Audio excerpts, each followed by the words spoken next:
آج سے چند دہائیاں پہلے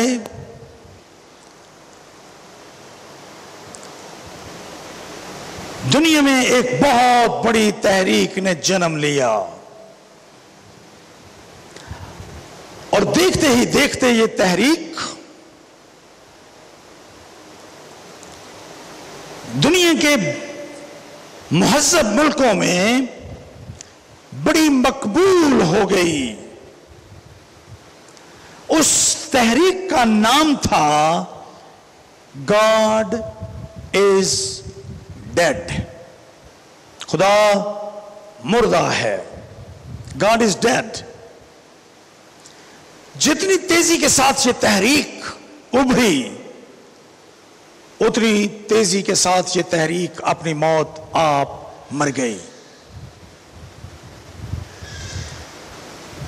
اگرچہ اس تحریک کا نام گاڈ از ڈیڈ رکھا گیا، لیکن اس کے باوجود یہ لوگ بہت جلد اپنی اس تحریک کو ختم کرنے کے لیے اس لیے مجبور ہو گئے کیونکہ خدا زندہ خدا ہے۔ انسان اور ان کی بنائی ہوئی تحریکیں اپنا وقت ختم کرنے کے بعد مر جاتی ہیں، لیکن خدا ہمیشہ زندہ رہتا ہے۔ یہ تحریک جنہوں نے کہا کہ خدا مردہ ہے، خدا گاڈ از ڈیڈ، یہ تحریک اپنی موت خود مر گئی اور آج اس کا کوئی وجود نہیں ہے۔ لیکن اس میں کوئی شک نہیں ہے کہ انسانوں کی تاریخ ہمیشہ خدا کی ذات، اس کے معجزات اور اس کے کاموں پر شک کرتی رہی ہے۔ انسانوں کی تاریخ یہ ثابت کرتی ہے کہ ایمانداروں کو ہمیشہ ایک سوال کا سامنا رہا اور وہ سوال یہ ہے کہ ان کا خدا کہاں ہے؟ پاکستان میں ابھی 2 دن پہلے ہم نے یوم آزادی منایا ہے۔ جوش و خروش سے لوگوں نے یوم آزادی منایا اور میرے مسیحی بہنوں اور بھائیوں نے بھی پاکستان کی تاریخ میں کبھی کسی کم جوش کا سامنا نہیں کیا۔ ہم نے اس سرزمین اور اس وطن عزیز کی حفاظت کے لیے ہمارے مسیحی جوانوں اور افسروں نے اپنا لہو بہایا ہے، لیکن اس کے باوجود جب آئے دن میں ایسے واقعات پڑھتا، سنتا اور دیکھتا ہوں جہاں مسیحی ظلم و ستم اور اظہار لسانیوں کا سامنا کرتے ہیں، میں یہ بھی دیکھتا ہوں کہ لوگ کس طرح سے زندہ خدا کی ذات پر شک کرتے ہیں۔ اور جب پوری دنیا میں مسیحی ظلم برداشت کرتے ہیں تو لوگ ایک سوال پوچھتے ہیں، ان کا خدا کہاں پہ ہے؟ یہ کہتے ہیں کہ ہمارا مسیح زندہ ہے، اگر وہ زندہ ہے تو وہ کہاں پہ ہے؟ اس سوال کا صرف مجھے اور آپ کو سامنا نہیں ہے، بلکہ انسان کی تاریخ کے روز اول سے یہ سوال ایمانداروں کے لیے دنیا دار لوگوں کی طرف سے موجود رہا ہے کہ ان کا خدا کہاں پہ ہے۔ اسی لیے بنی اسرائیل کی تاریخ یہ بیان کرتی ہے کہ باوجود خدا کے بڑے بڑے معجزات کو دیکھنے کے وہ بہت جلد دوسرے دیوی دیوتاؤں کی جانب راغب ہو جاتے تھے۔ ہم خروج کی کتاب میں یہ بیان پڑھتے ہیں کہ کس طرح سے خدا نے مصریوں پر آفات بھیجی، اور ہم یہ اس بیان سے بھی واقف ہیں جہاں پر خدا نے یہ کہا تھا مقدس موسیٰ سے، اس پہاڑ پر جہاں جلتی جھاڑی میں خدا اس پر ظاہر ہوا تھا، خدا نے کہا تھا موسیٰ دیکھ لوگوں کی پکار مجھ تک پہنچی ہے اور میں اترا ہوں تاکہ ان کو مصریوں کے ظلم سے آزاد کروں، ان کی غلامی سے ان کو رہائی بخشوں۔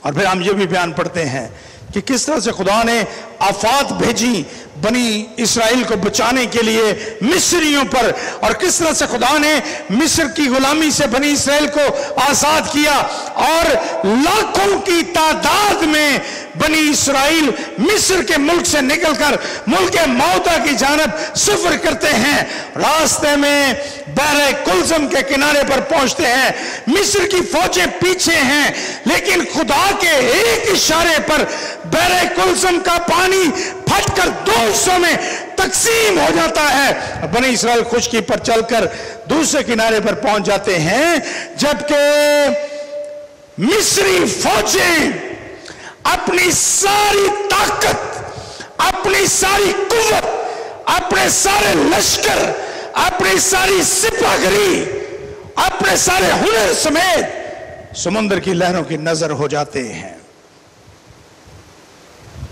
یہ بہت بڑا معجزہ تھا، یہ چھوٹا معجزہ نہیں تھا جو خدا نے کیا، لیکن جو ہی بنی اسرائیل بیابان میں داخل ہوئے، مقدس موسیٰ کو خدا نے پہاڑ کی چوٹی پر بلایا تاکہ وہ اس کو اپنے ہاتھ سے پتھر کی لوہوں پر شریعت کندھا کر کے دے، یعنی 10 احکام۔ لوگوں نے اس سونے اور چاندی سے جو خدا نے ان کو مصریوں کے ہاتھوں سے ان کی نسلوں کی بگاڑ کے عوض عطا کیا تھا، اسی سونے سے وہ اپنے لیے ایک بچڑا بنا کر اس کی پرستش شروع کر دیتے ہیں۔ حالانکہ انہوں نے معجزات دیکھے تھے، حالانکہ انہوں نے خدا کی قوت کا تجربہ کیا تھا، حالانکہ خدا نے ان کی آنکھوں کے سامنے ان کو رہائی اور مصریوں کو سمندر کی لہروں کی نظر کیا تھا۔ بنی اسرائیل لوگوں کے انہی سوالوں کی وجہ سے بہت جلد دیوی دیوتاؤں کی جانب رجوع کر لیتے تھے۔ جب خدا ان کو سزا دیتا تھا اور وہ تعذیب کے عمل سے گزرتے تھے،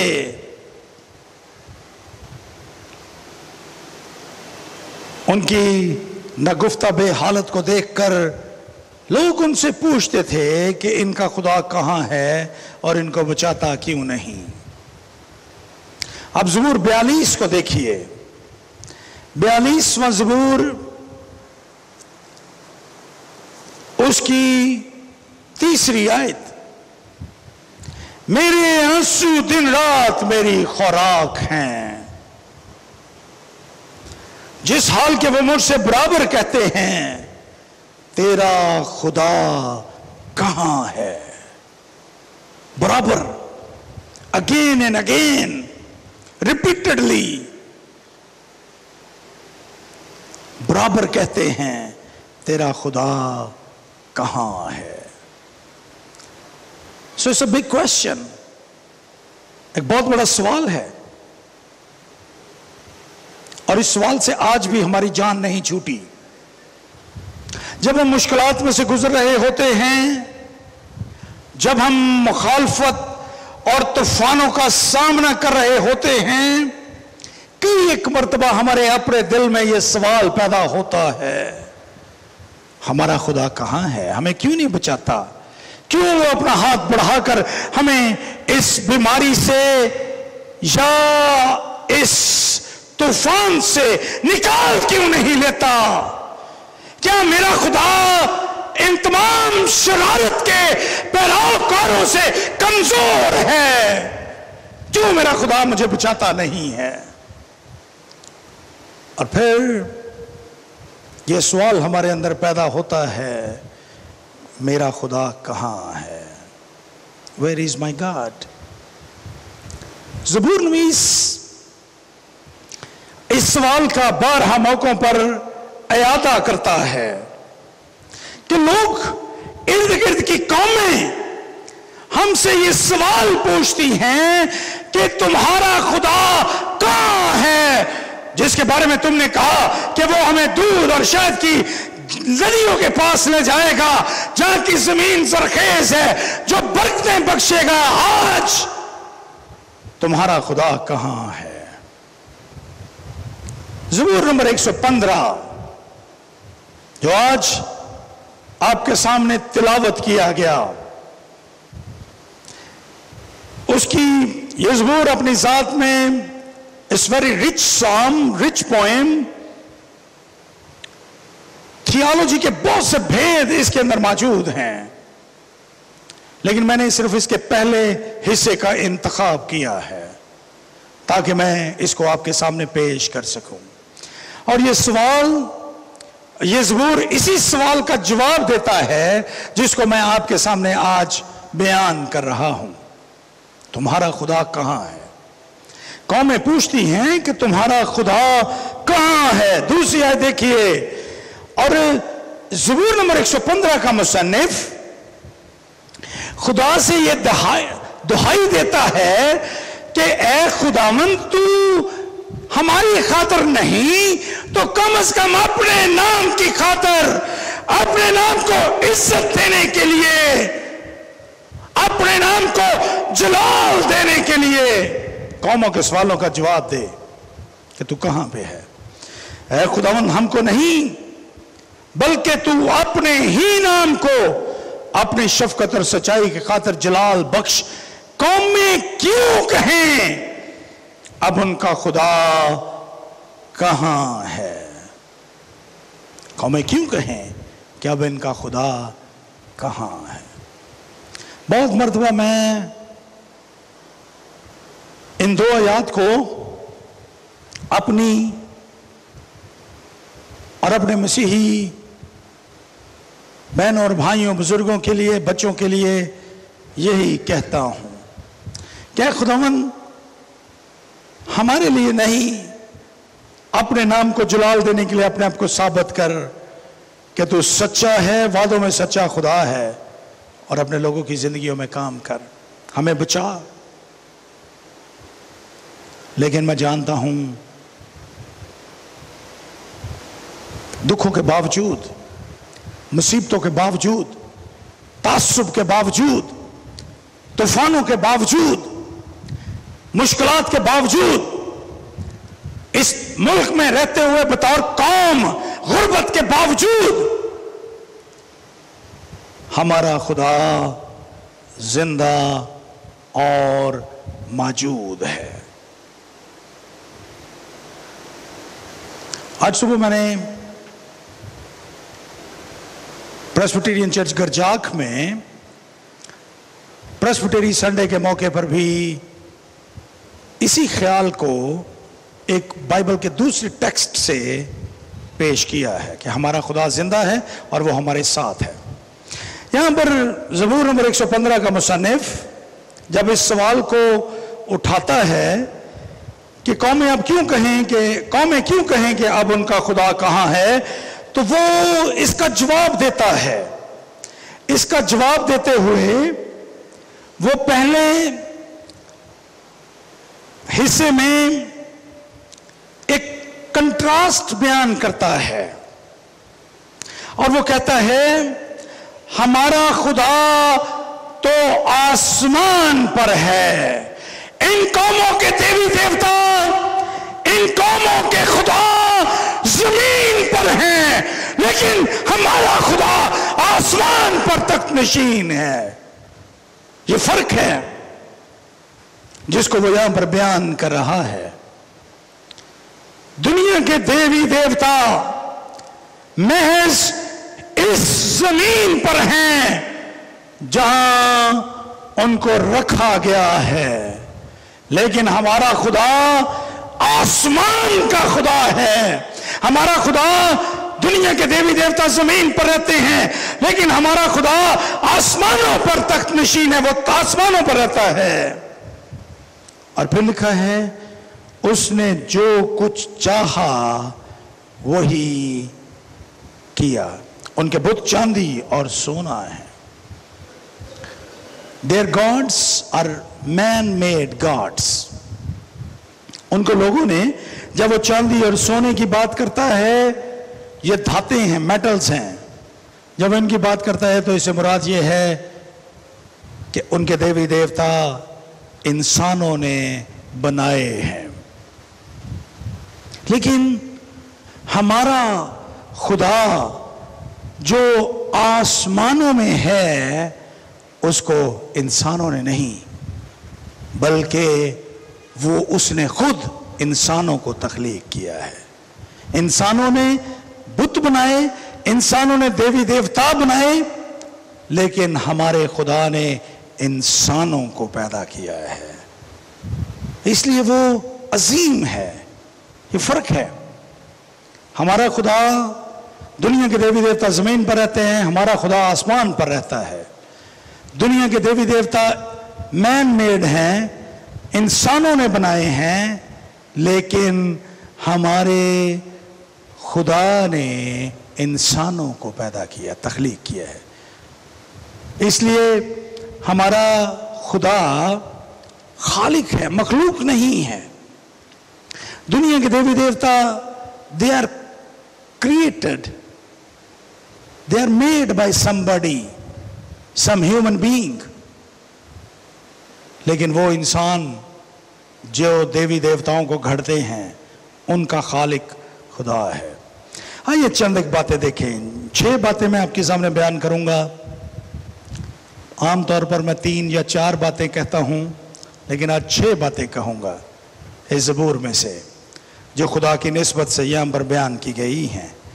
پہلی بات جس کا یہاں پر بیان کیا گیا، جب وہ خدا کی تعریف کر لیتا ہے، خدا کے نام کو عزت اور جلال دیتا ہے، تو پھر وہ چند باتیں بیان کرتا ہے، 6 باتیں یہاں پر بیان کرتا ہے جو دیوی دیوتاؤں اور خدا میں فرق ہے۔ پہلی بات، ان کے پاس کوئی وعدہ نہیں ہے۔ وہ لوگ، پہلے اس نے موازنہ کیا خدا اور دیوی دیوتاؤں میں۔ اس نے کہا کہ وہ زمین پر رہتے ہیں، خدا آسمان پر رہتا ہے، وہ بنائے گئے ہیں، جبکہ خدا خالق ہے۔ اور اب وہ ان کے پیروکاروں کے بارے میں بات کرتا ہے۔ اور پہلی بات، ان کے پاس کوئی وعدہ موجود نہیں ہے۔ اس کی وجہ یہاں پر لکھا ہے ان کے منہ ہیں پر وہ بولتے نہیں۔ They cannot speak. They cannot speak to their followers. وہ اپنے پیروکاروں کے ساتھ، وہ ان سے جو ان کو مانتے ہیں ان کے ساتھ کوئی بات نہیں کر سکتے۔ یہ دیوی دیوتا، they cannot speak to them, they cannot make any promise to them۔ چونکہ وہ بول ہی نہیں سکتے، وہ وعدہ بھی نہیں کر سکتے۔ اور ان کے بارے میں یہاں تک لکھا ہے کہ ان کے گلے سے، 7ویں آیت میں یہ لکھا ہے، اور ان کے گلے سے آواز نہیں نکلتی۔ ان کے گلے سے آواز تک نہیں نکلتی۔ سو وہ کوئی وعدہ نہیں کر سکتے. عبرانی زبان میں جو لفظ یہاں پر لکھا ہے وہ بولتے نہیں، اس سے مراد وہ اپنے گلے سے کسی قسم کی آواز نہیں نکال سکتے. فرض کریں کوئی شخص بولتا نہیں ہے، گونگا ہے، لیکن وہ اپنے گلے سے مختلف قسم کی آوازیں نکال سکتا ہے.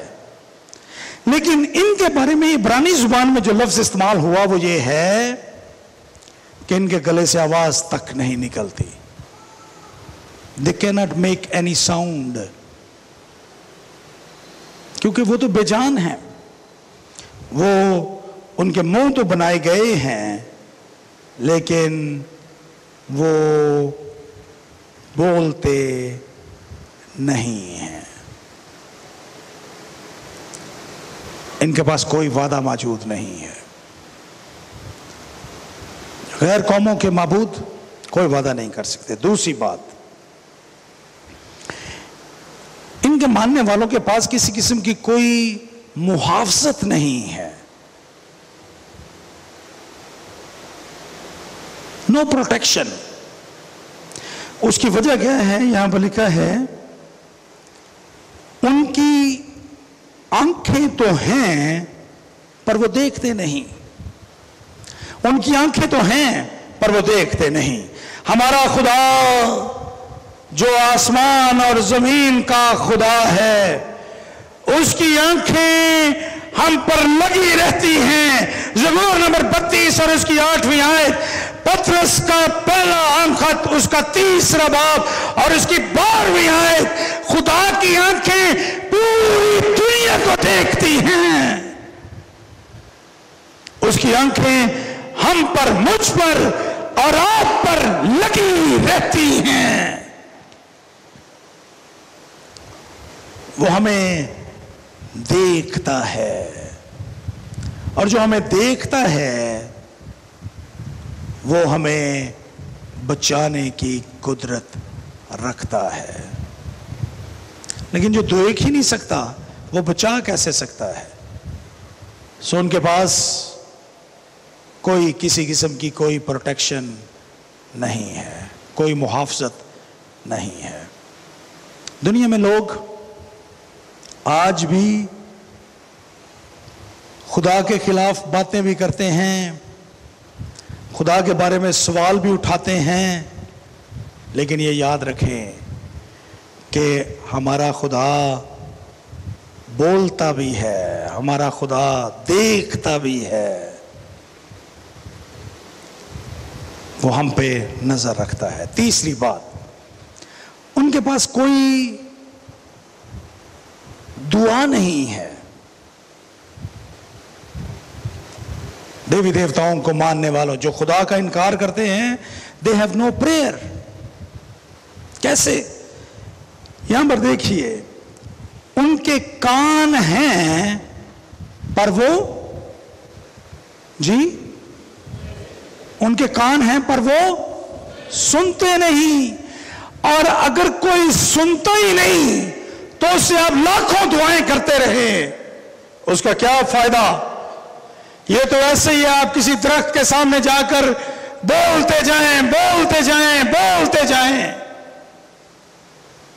وہ آپ کی باتوں کو سنتے نہیں ہیں.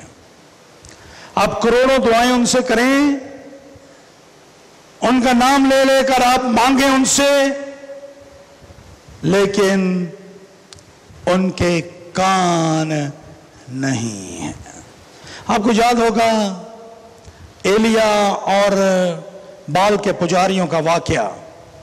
یہ سلاطین کی پہلی کتاب اس کے 18ویں باب میں درج کیا گیا ہے، اور خاص طور پر اگر آپ اس کی 26ویں سے 29ویں آیت کو دیکھیں، سلاطین کی پہلی کتاب اس کا 18واں باب اور اس کی 26ویں سے 29ویں آیت تک. تو یہ بڑا دلچسپ بیان ہے. میں آپ کے لیے ان کو پڑھنے والا نہیں ہوں، آپ خود ان کو پڑھیے گا.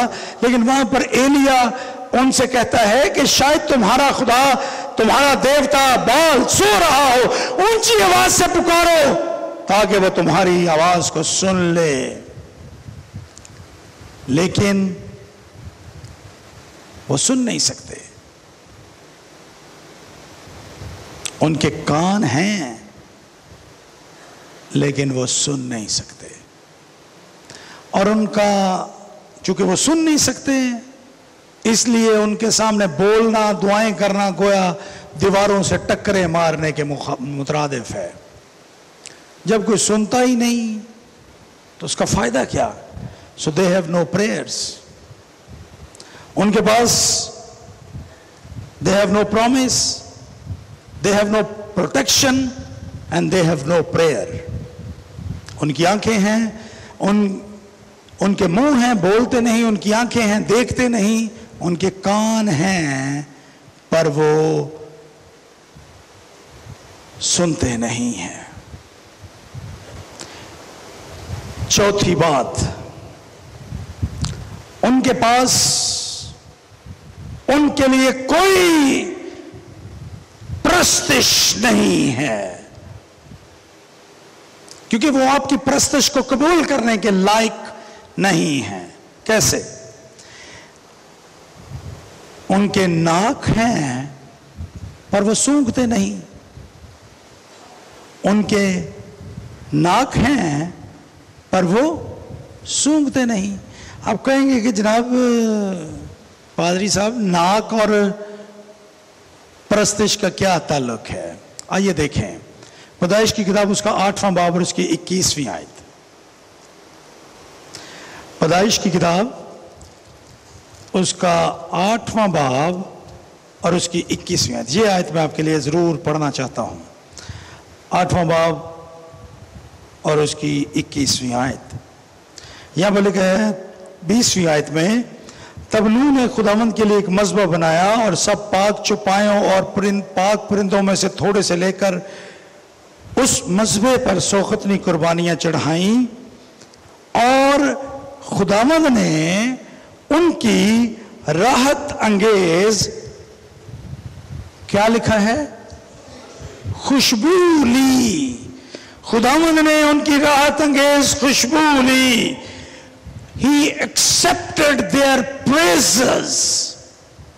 ان کی اس عبادت کو قبول کیا خدا نے, اور خداوند نے اپنے دل میں کہا انسان کے سبب سے میں پھر کبھی زمین پر لعنت نہیں بھیجوں گا.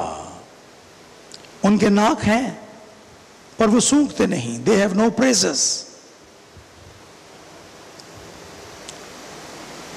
اور 5ویں بات, ان کے پاس کوئی طاقت اور قوت نہیں ہے. They have no power. یہاں پر لکھا ہے ان کے ہاتھ ہیں پر وہ چھوتے نہیں. ہمارے ہاتھ, ہمارے بازو اور ہمارے ہاتھ قوت اور طاقت کی علامت ہوتے ہیں. یہ ہاتھ اور یہ بازو قوت اور طاقت کی علامت ہیں. اسی لیے بھائیوں اور بیٹوں کو ہمیشہ بازو کہا گیا. اور جب ہم کسی شخص کو اپنی طاقت کے طور پر بیان کرتے ہیں, ہم کہتے ہیں فلاں شخص یہ میرا رائٹ ہینڈ ہے, دانا ہاتھ ہے, یہ میرے بازو ہیں, یہ میرے ہاتھ ہیں. اور جب ہم یہ کہتے ہیں یہ میرے ہاتھ ہیں, یہ میرا دانا بازو ہے, تو اس کا ہمیشہ یہی مطلب ہے کہ they are my power. میرے بھائی اور بیٹے they are my power. وہ میری قوت اور طاقت ہیں. ہمارے ہاتھ, ہمارے بازو یہ ہماری قوت اور طاقت کی علامت ہوتے ہیں. یہ جو دیوی دیوتا ہیں ان کے ہاتھ ہیں پر ان میں کوئی دم نہیں ہے. آئیے زبور نمبر 8 اور اس کی 3 آیت کو بھی دیکھیں. زبور نمبر 8 اور اس کی 3 آیت میں یہ لکھا ہے, جب میں تیرے آسمان پر جو تیری دستکاری ہے اور چاند اور ستاروں پر جن کو تو نے مقرر کیا غور کرتا ہوں. خدا نے اس پوری کائنات کو اپنی قوت اور طاقت کے زور پر قائم کیا ہے۔ خداوند اپنی قوت اور زور سے ہمیں بچاتا اور محفوظ کرتے ہیں۔ اس کے ہاتھ، اس کے بازو خداوند کی قوت کی علامت ہے۔ زبور نمبر 89 ورس 13 دیکھیے، اس 89 زبور اس کی 13ویں آیت میں لکھا ہے، تیرا بازو قدرت والا ہے اور تیرا ہاتھ قوی اور تیرا دانا ہاتھ بلند ہے۔ خدا قوت اور طاقت کا خدا ہے۔ پاک کلام میں لکھا ہے کہ اس نے اپنی انگلی سے اس کائنات کو قائم کیا ہے۔ یہ ہے خدا، قوت اور طاقت والا خدا۔ لیکن دنیا کے خدا یہ سب کچھ اس سے خالی ہیں۔ They have no promise, they have no protection, they have no prayers, they have no praise, they have no power. ان کے پاس قوت اور طاقت نہیں ہے۔ اور چھٹی اور آخری بات جس کو میں آپ کے سامنے پیش کرنا چاہتا ہوں یہ ہے کہ ان کے پیروکار ان کی حضوری سے لطف اندوز نہیں ہو سکتے۔ نو پریزنس۔ ہم خدا کے بارے میں یقین کرتے ہیں کہ ہمارا خدا ہمارے ساتھ ہے، اور یہ ہمارا ایک بہت بڑا وعدہ ہے خدا کا جو ہمارے ساتھ ہے۔ اس نے مسیح خداوند نے بھی کہا کہ دیکھو میں دنیا کے آخر تک تمہارے ساتھ ہوں۔ It's a great promise جو ہمیشہ ہمارا حوصلہ بڑھاتا ہے، جس کی وجہ سے ہم ہمیشہ مضبوط رہتے ہیں۔ لیکن غیر قوموں کے دیوی دیوتاؤں کے پاس یہ قوت اور طاقت نہیں ہے کہ وہ اپنے پیروکاروں کے ساتھ رفاقت رکھ سکے، ان کے ساتھ موجود ہو سکے۔ دیکھیں کیسے، یہاں پر لکھا ہے ان کے پاؤں ہیں پر وہ کیا لکھا ہے؟ ذرا بلند آواز سے بولیے، چلتے نہیں۔ ان کے پاؤں ہیں پر وہ چلتے نہیں، چونکہ وہ چل ہی نہیں سکتے، اس لیے وہ کہاں تک آپ کے ساتھ جائیں گے؟ یسوع مسیح نے کہا دیکھو میں دنیا کے آخر تک تمہارے ساتھ ہوں، لیکن یہ دیوی دیوتا یہ چل ہی نہیں سکتے، بلکہ ان کو اٹھا کر لے جانا پڑتا ہے، ان کو اٹھانا پڑتا ہے، یہ خود سے چل نہیں سکتے۔ آپ یسوع نبی کا صحیفہ اس کا 45واں باب اور اس کی پہلی چند آیات دیکھیں، یہ چل نہیں سکتے۔ خداوند کے پاک کلام میں لکھا ہے کہ خدا آگے آگے چلتا ہے، خدا ہمیں اپنے لوگوں کو بلاتا ہے، مقرر کرتا ہے، اور پھر خدا ان کے آگے آگے چلتا ہے۔ میں ہی خداوند یہ سب کچھ کرنے والا ہوں، وہ ہمارے آگے آگے چلتا ہے۔ اس کے بارے میں لکھا ہے خداوند اپنے ممسوخ حورس کے حق میں یوں فرماتا ہے، میں نے اس کا دانا ہاتھ پکڑا کہ امتوں کو اس کے سامنے زیر کروں، بادشاہوں کی کمرے کھلوا ڈالوں، دروازوں کو اس کے لیے کھول دوں، پھاٹک بند نہ کیے جائیں۔ میں تیرے آگے آگے چلوں گا اور ناہموار جگہوں کو ہموار بنا دوں گا۔ ہمارا خدا ہمارے آگے آگے چلتا ہے، وہ ہماری رہنمائی کرتا ہے، لیکن دنیا کے بت، دنیا کے دیوی دیوتا وہ چل نہیں سکتے، ان کو اٹھا کر لے جانا پڑتا ہے۔ مقدس متی کا انجیلی بیان اس کا پہلا باب اور اس کی 23ویں آیت میں خداوند یسوع مسیح کا ایک نام متعارف کروایا گیا۔ اور وہ نام ہے جس کو یسایہ نبی بھی بیان کرتا ہے, جس کو متی بھی اپنے انجیلی بیان میں بیان کرتا ہے, اور وہ نام ہے ایمینویل, خدا ہمارے ساتھ. اب جہاں بھی ہیں, اپنے گھر میں ہیں, سفر کر رہے ہیں, جہاز میں ہیں, ٹرین میں ہیں, کار میں ہیں, پاکستان میں ہیں, چائنا میں ہیں, اب جہاں بھی ہیں, خداوند یسوع مسیح آپ کے ساتھ ہیں.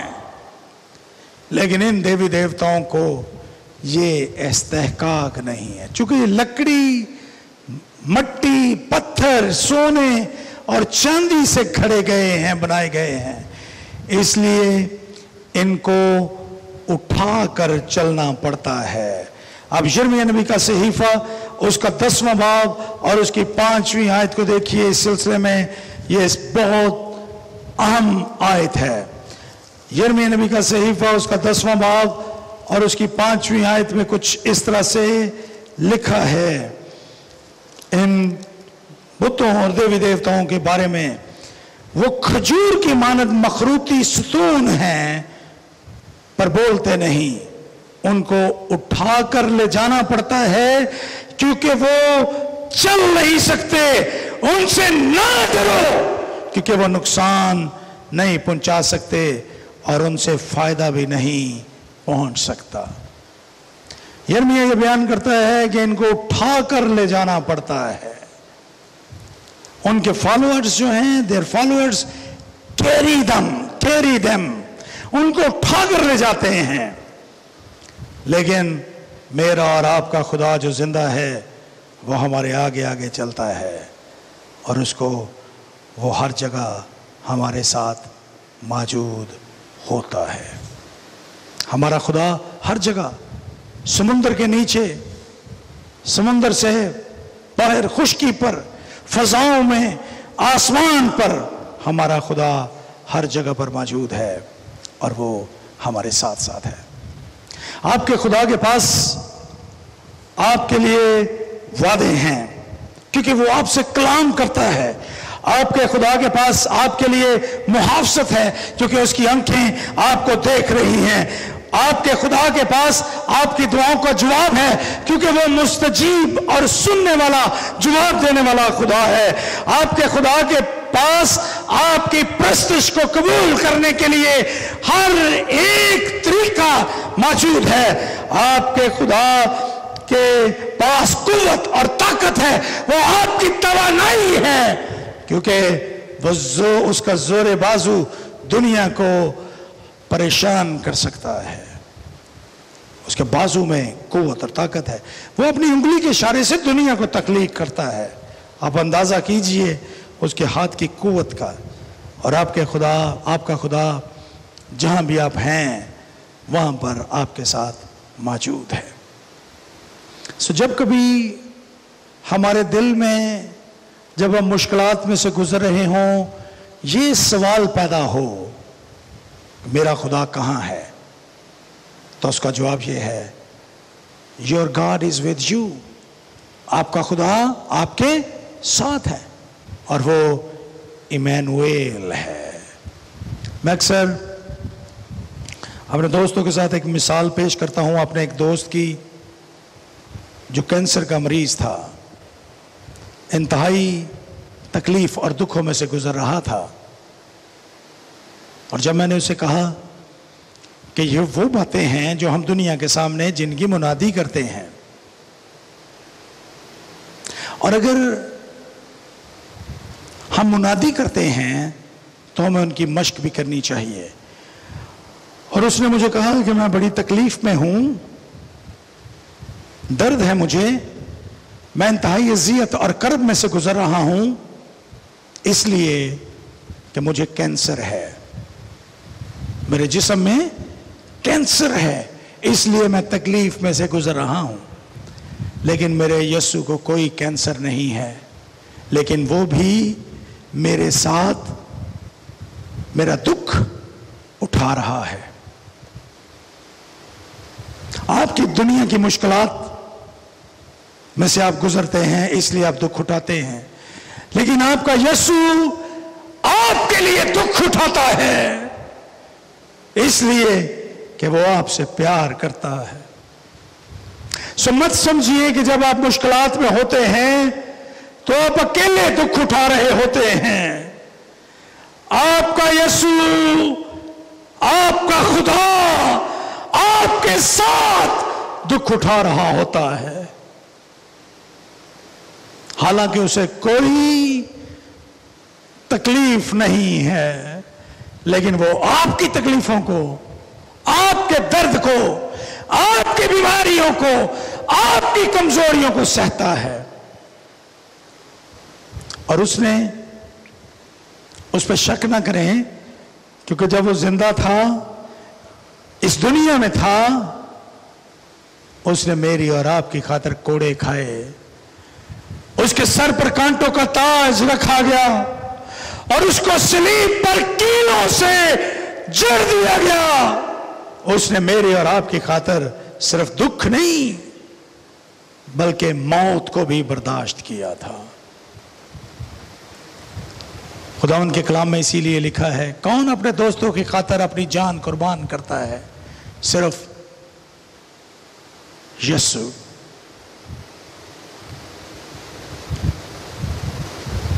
اس نے میرے اور آپ کے لیے اپنی جان دی ہے، اس کا یقین کیجئے اور کبھی شک نہ کیجئے، کبھی دل میں یہ نہ سوچئے ہمارا خدا کہاں ہے۔ He is ever present God۔ وہ ہر جگہ ہر وقت موجود ہے، وہ آپ کے ساتھ ہے، وہ اپنے پاک روح کے وسیلہ سے آپ کے دلوں میں بستا ہے، وہ آپ کی زندگی میں آنا چاہتا ہے۔ اگر آپ نے اس کو قبول کیا ہے تو He lives in your heart. Your body is the temple of God۔ اور اگر آپ نے قبول نہیں کیا تو وہ آج آپ کی زندگی میں آنا چاہتا ہے،